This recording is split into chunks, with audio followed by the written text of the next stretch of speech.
Hello, আসসালামু আলাইকুম। সবাই কেমন আছেন? আশা করছি সবাই খুব ভালো আছেন। তো আবারও হাজির হলাম আরেকটি নতুন ভিডিও নিয়ে আপনাদের মাঝখানে। তো বিরক্ত হয়েন না কেউ, আমাকে জানি অনেকেই পছন্দ করে না, বাট আমি চেষ্টা করি ভালো করে ভিডিও দেওয়ার জন্য।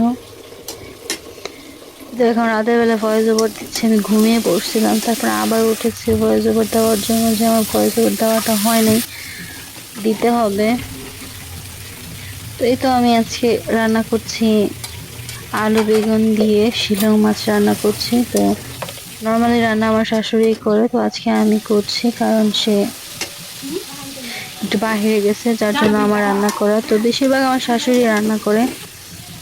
এই তো এটা একটু দেখতে দেখতে কষানো হয়ে গেছে। এখানে লাস্ট ফিনিশিং এ আমি টমেটো তারপর কাঁচামরিচ এগুলো দিয়ে একটু কষিয়ে নিব ভালো করে।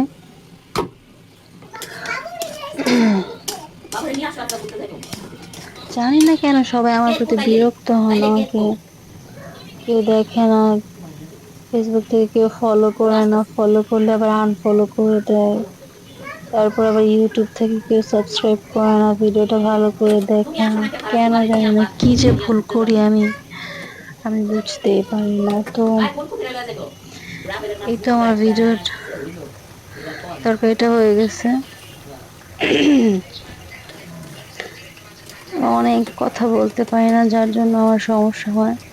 আমার একটু প্রবলেম আছে, কথা বলতে গেলে আমার শ্বাসকষ্ট হয়। আমি একটু আস্তে ধীরে কথা বলি। তো যদি কোনো ভুল হয় আপনারা প্লিজ আমাকে ক্ষমা সুন্দর দৃষ্টিতে দেখবেন। আর ভিডিওটা যদি ভালো লাগে প্লিজ লাইক এন্ড কমেন্ট করে দিবেন, শেয়ার করে দিবেন প্লিজ। জানি আমার ভয়েসটা ভালো আসছে না, কারণ আমি ঘুমায় পড়ছিলাম, তো সারাদিন অনেক টায়ার্ড ছিলাম।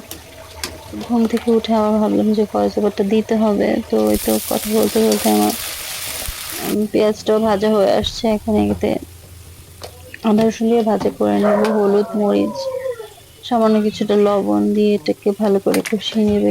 এটা হচ্ছে চিংড়ি মাছ দিয়ে পুঁই শাক রান্না করবো, গুঁড়া চিংড়ি দিয়ে। এটা কার কার ভাল লাগে খেতে? আমার তো অনেক ভাল লাগে খেতে, পুঁই শাক দিয়ে চিংড়ি মাছ।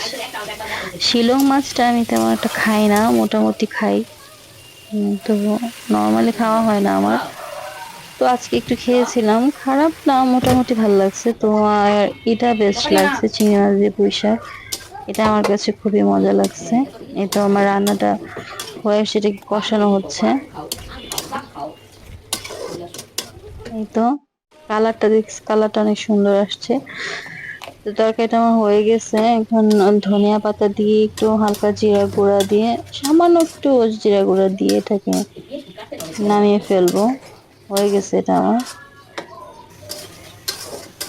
এই তো আমার এটা হয়ে আসছে। এই তো গার্নিশ করে নিয়েছি, একটা বাটিতে বেড়ে নিয়েছি। এই তো আমি আবার ইফতারের জন্য সবকিছু রেডি করে নিয়েছি। এখানে বেসন গোলাচ্ছি, বেসনটা আমি একটু আদা রসুন বাটা, একটু হলুদের গুঁড়া, সামান্য কিছুটা লবণ দিয়ে, আমি অনেক এক্সট্রা কোনো মশলা দিই না, তো একটু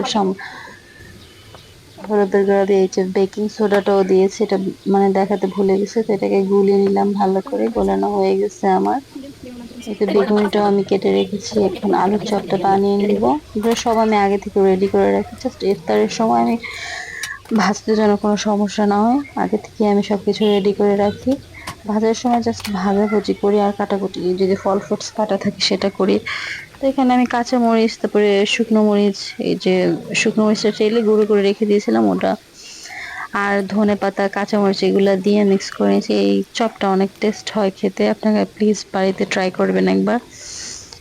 তো আমার কাছে তো খুবই ভালো লাগে আলুর চপ, কার কার কাছে কেমন লাগে প্লিজ কমেন্ট করে জানাবেন। এটা এখন আমি পেঁয়াজুটা গুলিয়ে নিচ্ছি। পেঁয়াজুতে আমি আমি কোনো কিছুতে অনেক এক্সট্রা মশলা ইউজ করি না। তো পেঁয়াজুতে শুধু পেঁয়াজ, কাঁচামরিচ, এখানে ধনিয়া পাতা অ্যাড করি না, কারণ আমার শাশুড়ি ধনিয়া পাতা লাইক করে না, যার ফলে দেওয়া হয় না। তো এখানে লবণ দিয়ে দিলাম একটু, সামান্য কিছুটা হলুদ দিয়ে এটাকে কষলে নিব, শেষ হয়ে যাচ্ছে। এই তো হয়ে আসছে। সবাই ভালো থাকবেন, কোনো ভুল ত্রুটি হলে মাফ করে দিবেন। আল্লাহ হাফেজ, টাটা।